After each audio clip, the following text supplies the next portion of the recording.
फिर से सुंदर, शांत और लोग हंसी खुशी जीने लगे थे। एक रात गांव में एक शादी हो रही थी। पूरा गांव शामिल था। सब धूमधाम से शादी मना रहे थे और तभी गुड़िया जमीन में लेटे हुए आती है और अचानक उठकर सीधा दुल्हन को खा जाती है। ये देखते ही लोगों के बीच में अफरा तफरी मच जाती है। कोई भागता है, कोई चिल्लाता है और वो गुड़िया खड़े होकर एक बच्चों जैसा गाना गाती है और फिर एक के बाद एक सबको मौत के घाट उतार देती है और फिर वो गायब हो जाती है।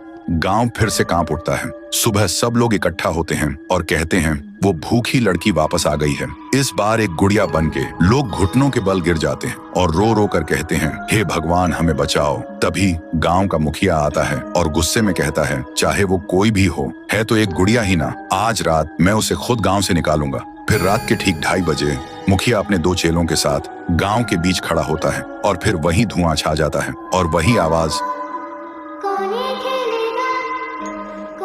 वो गुड़िया धुएं से निकलती है और सीधा मुखिया के पास चल के आती है। मुखिया कहता है, निकल जा मेरे गांव से, नहीं तो तुझे यहीं बिखरा दूंगा। गुड़िया हंसती है और कहती है, तेरे से पहले भी किसी ने ये सोचा था। और उसी पल वो गुड़िया बड़ी होने लगती है और अपनी पैर से तीनों को कुचल के मार डालती है। सुबह जमीन पे सिर्फ खून के धब्बे रह गए थे, लाशें जैसे हवा हो गई हो। लोग समझ गए ये कोई आम गुड़िया नहीं, इसके अंदर कुछ और ही शक्ति है। तभी गांव की एक बूढ़ी औरत कहती है, इस गुड़िया को हम गांव से नहीं निकाल सकते, इसे तो सिर्फ पीहू ही गांव से निकाल सकती है। फिर सभी लोग उसी जगह जाकर खाना रखते हैं और दिल से पीहू को पुकारते हैं, भूखी देवी वापस आइए, गांव को बचाइए।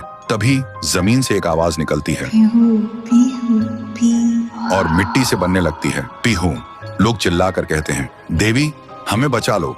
फिर रात होती है। वो गुड़िया गाना गाते हुए आती है, लेकिन अचानक पीहू उसके सामने आ जाती है। गुड़िया रुक जाती है। पीहू उसे पकड़ने जा रही होती है, लेकिन गुड़िया हवा में उड़ जाती है। पीहू भी उसके पीछे उड़ जाती है और अपनी आंखों से आग छोड़ के गुड़िया को जलाने की कोशिश करती है, लेकिन गुड़िया एक धुएं में छुप जाती है और फिर अचानक पीहू के पीछे आके उसे एक जोर का वार करती है। पीहू आसमान से जमीन पे आ गिर जाती है और फिर वो गुड़िया पीहू की शक्ति छीनने लगती है। पीहू की ताकत धीरे धीरे गुड़िया के पास जा रही होती है। कुछ देर बाद पीहू जमीन पे गिर जाती है। जब वो उठती है तो देखती है उसका शरीर धुंधला हो गया है और जब वो अपने आप को छू रही थी तो हाथ उसके शरीर के आर पार जा रहा था। वो वहीं गिर के रोने लगती है और जोर से चिल्लाती है, भैया, भैया। और उसकी आवाज सीधा उसके भाई के कानों तक पहुंचती है। तो दोस्तों, अगर आप देखना चाहते हो पीहू वर्सेस गुड़िया वर्सेस तुंग तुंग तुंग सहर, तो इस वीडियो को 1.5 लाख लाइक्स तक पहुंचाओ।